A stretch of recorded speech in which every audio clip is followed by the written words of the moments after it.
வணக்கம் ஃப்ரெண்ட்ஸ், இன்றைக்கி நம்ம உப்புமா எப்படி செய்யுதுன்னு பார்க்கலாம். என்ன உப்புமா தானே, என்ன பெருசாக செஞ்சுட்டேன் அப்படின்றவங்களுக்கு உப்புமாவும் செய்கிறதுக்கும் எவ்வளோ வேலை இருக்குதுன்னு காட்டலாம். இப்போ பாருங்கள், இந்த டம்ளரில் 2 டம்ளர் ரவை எடுத்து லைட்டாக வறுத்து வச்சுக்கினேன். இப்போது அதுக்கு தேவையான பொருட்கள் என்னென்னா கடுகு, உளுத்தம்பருப்பு, கடலைப்பருப்பு, அது வந்து 2 ஸ்பூன் அளவுக்கு எடுத்து வச்சுக்கோங்க. அடுத்தது முந்திரி ஒரு 10 அல்லது 15.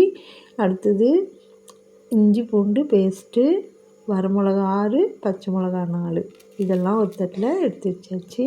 அதுக்கப்புறம் கருவேப்பிலை, கொத்தமல்லி, அது வந்து அலசி கழுவி எடுத்து வச்சாச்சு. அடுத்ததாக 4 பெரிய வெங்காயம், அதையும் கட் பண்ணி ஒரு கிண்ணத்தில் எடுத்து வச்சிட்டேன். இப்போது அந்த டம்ளரில் 7 டம்ளர் தண்ணி எடுத்து வச்சுருக்கேன். கொஞ்சம் உதிரியாக வேணும்னா 6 டம்ளர் எடுத்து வச்சா போதும். இவ்வளோ பொருளும் தேவை. அதோடு தாளிக்கிறதுக்கு கடலை எண்ணெயும் நெய் 1 ஸ்பூன் தேவை, அதனால் நெய்யும் எடுத்து வச்சுருக்கேன். இப்போது ஸ்டவ் பற்ற வச்சு அதில் ஒரு வானலி வச்சு எண்ணெய் ஊற்றலாம். எண்ணெய் வந்து கடலை எண்ணெய் ஒரு 6 டீஸ்பூன், டேபிள் ஸ்பூன்னா 1 டேபிள் ஸ்பூன் ஊற்றி வச்சுக்கோங்க.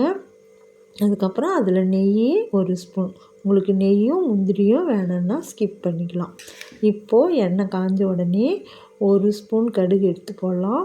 நீங்கள் கடுகு கலப்பாகவும் அதில் சீரகம் கலந்து போடலாம். நான் வந்து தனியாக தான் எனக்கு போட்டிருக்கேன். அதுக்கப்புறம் முதல்ல கடுகு பொரிஞ்ச உடனே போட வேண்டியது கடலைப்பருப்பும் உளுத்தம்பருப்பும் முதல்லையே போட்டால் தான் அது வந்து பொன்னிறமாக ஆச்சுன்னா உப்புமாவில் நல்லா மொறுமொறுன்னு இருக்கும்.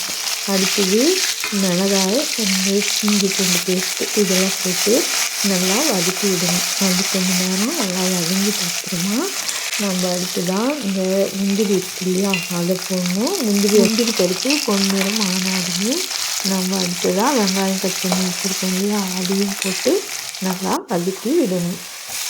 அதுவும் சேர்ந்து நல்லா வதங்கிட்ட அப்புறம் கடைசியாக நம்ம வாஷ் பண்ணி வச்சுருக்க அந்த கருவேப்பிலை, கொத்தமல்லி அதையும் போட்டு வதக்கணும். இதுவும் நல்லா வதங்கிட்ட அப்புறம் பெருங்காயப்பொடி வாசனைக்காக கொஞ்சம் சேர்த்துக்கலாம்.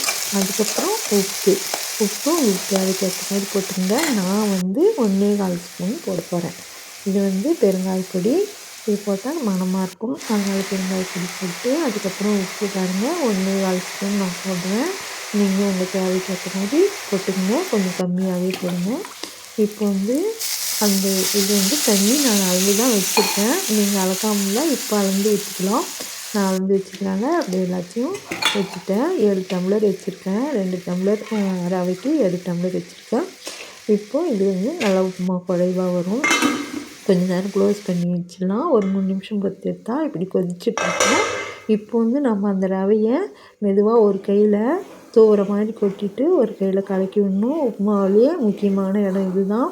மொத்தமாக கொட்டிட்டா கட்டி பிடிச்சிக்கும், அப்புறம் அது கலங்காது, ரொம்ப கஷ்டமாக இருக்கும். அதனால் முதல்லையே இப்படி தூவுற மாதிரி கொட்டி ஒரு கையில் கலக்கிட்டே இருந்தால் வந்து கட்டி பிடிக்காது. அதுவும் ரவை வறுத்துட்டா கட்டி பிடிக்காது.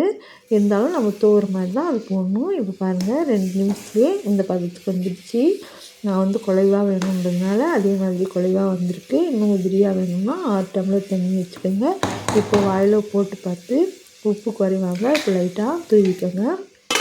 இப்போ கொஞ்ச நேரம் க்ளோஸ் பண்ணி எடுத்துடலாம். இப்போ பாருங்கள், நமக்கு தேவையான பதத்தில் உப்புமா அழகாக ரெடி ஆகிடுச்சு. இப்போ நம்ம லேட்டாக சாப்பிட்றதுனா ஹாட் பாக்ஸில் மாற்றிக்கலாம், இல்லைனா இதிலேயே க்ளோஸ் பண்ணி வச்சு எடுத்து பரிமாறலாம்.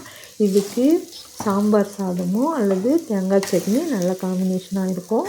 நான் இன்றைக்கி முருங்கைக்காய் சாம்பார் தான் செஞ்சுருக்கேன். அதுவும் நான் உங்களுக்கு காட்டுறேன். உங்களுக்கு இந்த உப்புமா பிடிச்சிருந்தா லைக் பண்ணுங்கள், ஷேர் பண்ணுங்கள், சப்ஸ்கிரைப் பண்ணுங்கள்.